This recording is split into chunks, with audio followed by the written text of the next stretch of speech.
Nice here, and welcome back to my Jurassic Park franchise review series.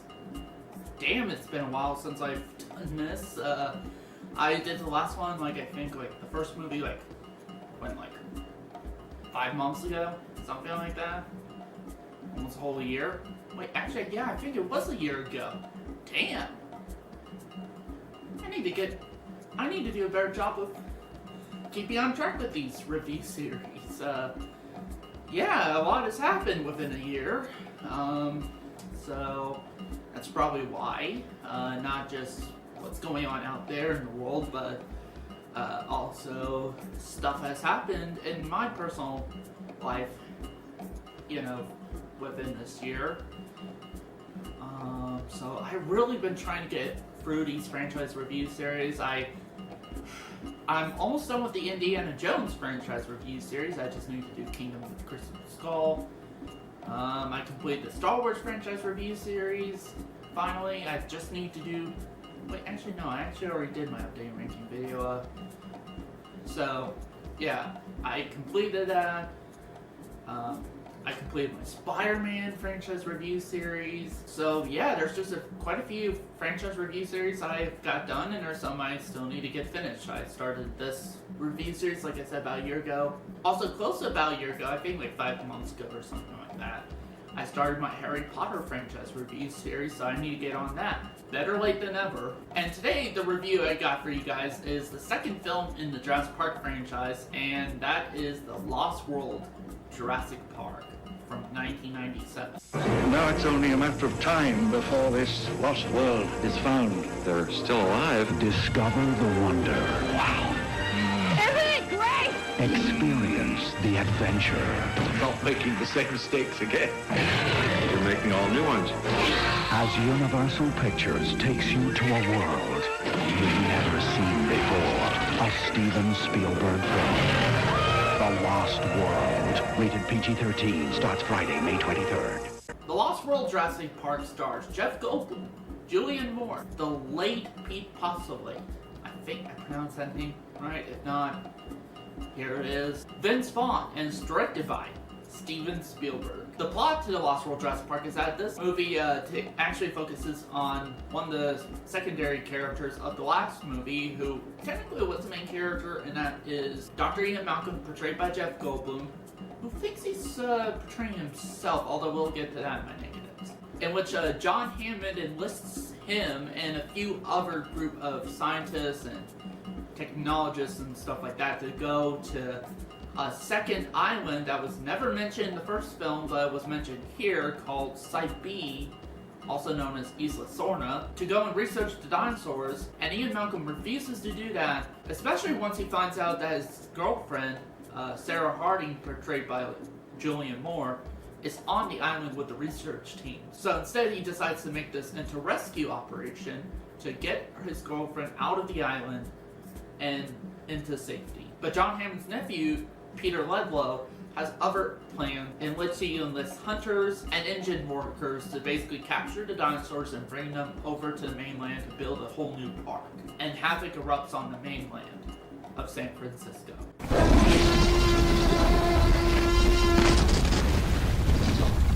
Visually really good, actually. It's still visually not on par as the original film, but it's damn close to it, I would say. And I like the new setting, that it's purely a jungle-ridden place. The dinosaurs are free to roam around. There's no cages, no fences. I mean, there's some, but they're all abandoned and everything. I like that. I like the look of that, actually. Speaking of look, I also like the look of the dinosaurs in this one, actually. From even stuff like we get, since the animals in this case have been breeding and everything, have been foraging, we actually get some male and female variants of the animals, like for example the Velociraptor.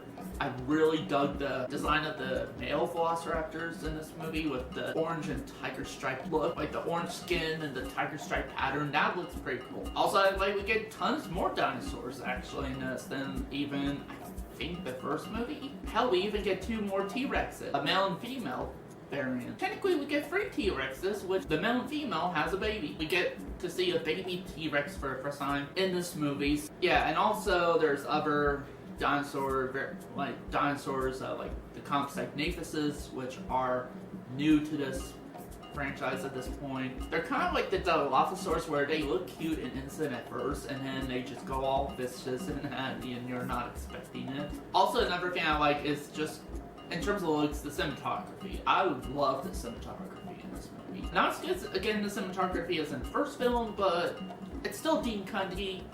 He did an amazing job with the cinematography of this movie. I really dug the kind of darkness of this movie. It's not too overly dark to where you can't see anything like in some movies, but it's not too bright either, like, cause it's going for a darker look than the first movie. I also like the environment, you know, just how the island looks in this movie. It does look different from the first island, Isla Nublar, and that's what they were going for, and I think they did a great job with that. So, and mixing different locations from like Hawaii to the Redwood National Forest in California, which is where they also filmed Endor for Return of the Jedi, fun fact. So yeah, the cinematography is just great. The effects overall are really good. Not as good as the first movie's effects, but still pretty good.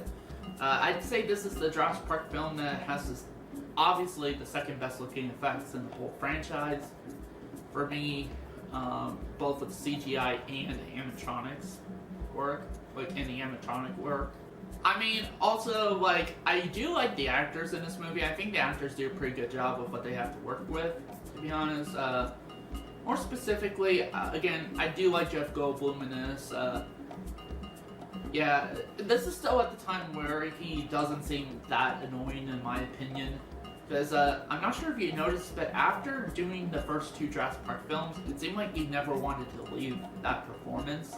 So he just keeps on portraying the same type of characters in every movie he's in, does the same type of performance and everything, and just gets tiresome, and just honestly, you know, you start to realize, hey, this performance is annoying, not charming, knock it off.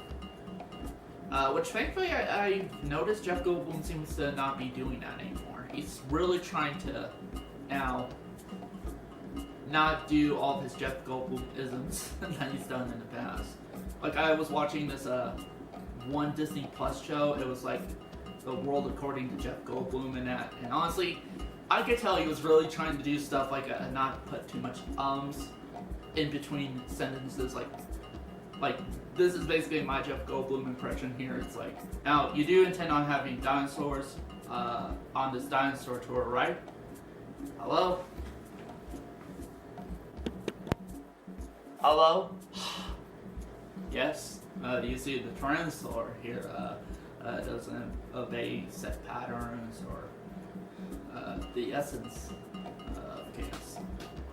That's my best Jeff Goldblum impression. So basically he does a lot of stuff with that, and that's basically the type of role he's played for years. Like I remember he played the exact same character in Independence Day, the first Cats and Dogs movie, which, yeah, he basically played the same character and same performance, really, in a lot of those movies. So it's nice to see that Jeff Goldblum is really trying to, with his shows like The World According to Jeff Goldblum, and that him to really try so hard. Well, we're not here to talk about that show right now. Well, I kind of went a little bit off topic, but we're here to talk about The Lost World, Jurassic Park. I thought all the other actors did pretty fine for the most part. They were serviceable, like Julianne Moore as Ian Malcolm's girlfriend, Sarah Harding. Thought she was fine and everything, and in terms of acting wise, all the other actors were just kind of, but nothing awful. Oh, another good one in this was Pete Postlethwaite, the late great Pete Postlethwaite. I think I'm pronouncing that name right. I may be butchering it. He was definitely a good actor in this movie. I just kind of wish there was more scenes with him, and there were actually scenes that were cut from this movie, kind of even exploring more of his character in that. I kind of wish some of those scenes were in there. Actually, might have helped the movie, actually, but he's great. You know, he passed away. I'm not sure how long ago it was, but he did pass away, unfortunately. I don't know how or why he passed away, but it is unfortunate. He was a great actor. So I also remember him in James and the Giant Peach, stuff like that. A moment of silence for the late, great Pete Postlewaite. He will be missed.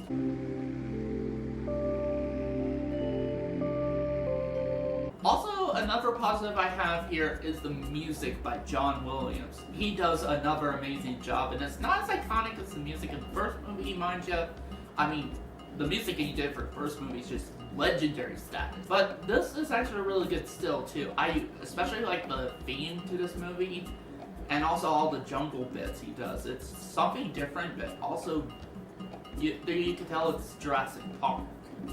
So I really like the music to this movie. I might actually have to revise some of the soundtracks, like especially to the first two movies.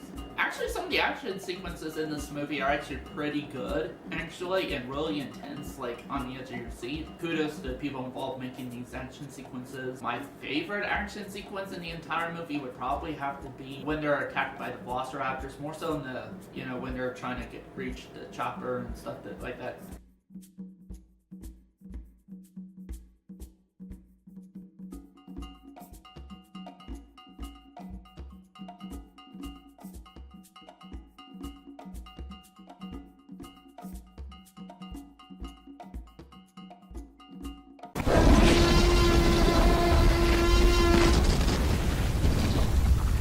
Like, on the one hand, these are characters that you're kind of not supposed to root for in these movies, because they're the ones wanting to go to the island and document the dinosaurs, make sure they're stabilized and stuff like that. And so when it was made very clear in the first film that dealing with these dinosaurs in any capacity whatsoever is a stupid fucking idea. And you have to be a stupid fucking idiot to do that. And here we get some stupid fucking idiots here. And they do some stupid stuff in this movie, the more I think about it. So it's kind of a mixed bag with me on the characters here. There's some redeemable moments with these characters, like Eddie Carr. He actually does sacrifice himself to save, the main cast and that, and the main characters, so that's actually a very honorable thing to mention. So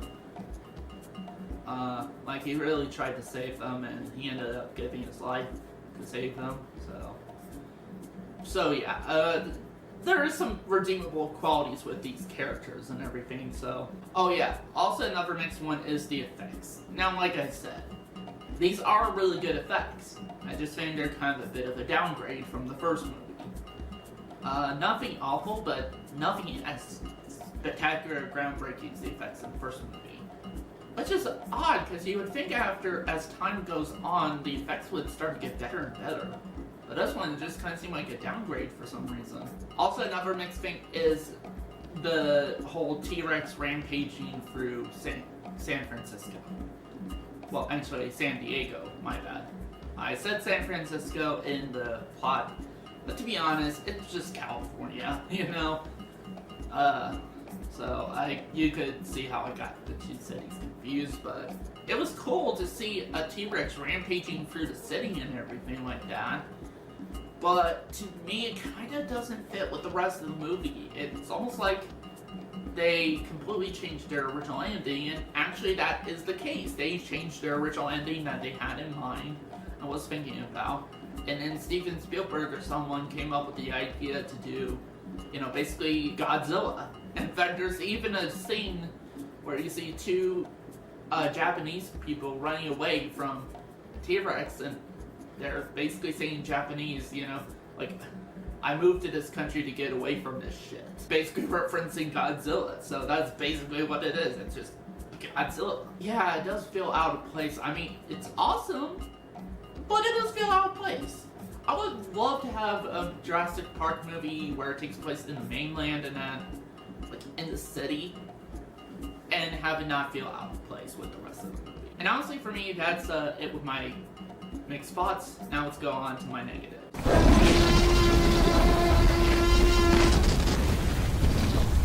Actually, got none negatives that I really, are things that I absolutely hated in this movie. So, actually, let's just scratch this, actually.